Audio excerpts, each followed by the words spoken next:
ఈరోజు ఎంతో healthy and tasty అయిన అవిసె గింజల కారప్పొడి ఎలా చేయాలో చూద్దాము. హలో అండి, welcome back to the channel cook with Monika. దీనికి కావాల్సిన ఇంగ్రీడియంట్స్ ఏంటంటే అవిసె గింజలు, పల్లీలు, ధనియాలు, మినప్పప్పు, కరివేపాకు, నువ్వులు, ఎండుమిర్చి అన్నమాట. ఫస్ట్ ఒక స్పూన్ పల్లీలు తీసుకొని వాటిని మంచిగా ఫ్రై అయ్యే వరకు వేయించుకోవాలి. ఇందులోనే శనగపప్పును కూడా దోరగా వేయించుకోవాలి. అవిసె గింజలు మన వెయిట్ లాస్ ఇవ్వడానికి కూడా యూజ్ అవుతుంది అండ్ ఇది ప్రోటీన్ రిచ్ ఫుడ్ అన్నమాట. అలాగే ఇందులోకి ఒక స్పూను మినప్పప్పును కూడా వేసి మంచిగా వేయించుకుందాము. వేయించుకున్న తర్వాత ఇందులోకి హాఫ్ స్పూన్ నువ్వులు కూడా వేయించుకొని పక్కకు తీసేసుకుందాము. ఇందులోకి ఒక 3 రెబ్బలు కరివేపాకు తీసుకుంటున్నాను. వాటిని మంచిగా వాష్ చేసి డ్రైగా వేయించుకోవాలి.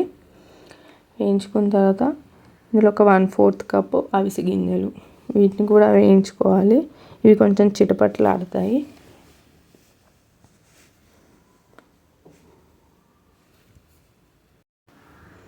ఈ ఫ్లాక్స్ సీడ్స్ మన బాడీలో బ్లడ్ షుగర్ లెవెల్స్ని కంట్రోల్ చేయడానికి కూడా యూజ్ అవుతుంది అన్నమాట.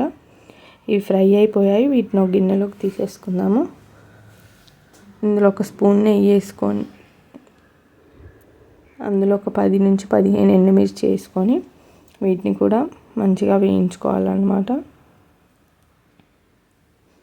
ఇవి వేగిన తర్వాత ఇందులోకి ధనియాలు, అలాగే కొంచెం చింతపండు కూడా వేసుకొని వేయించుకోవాలి.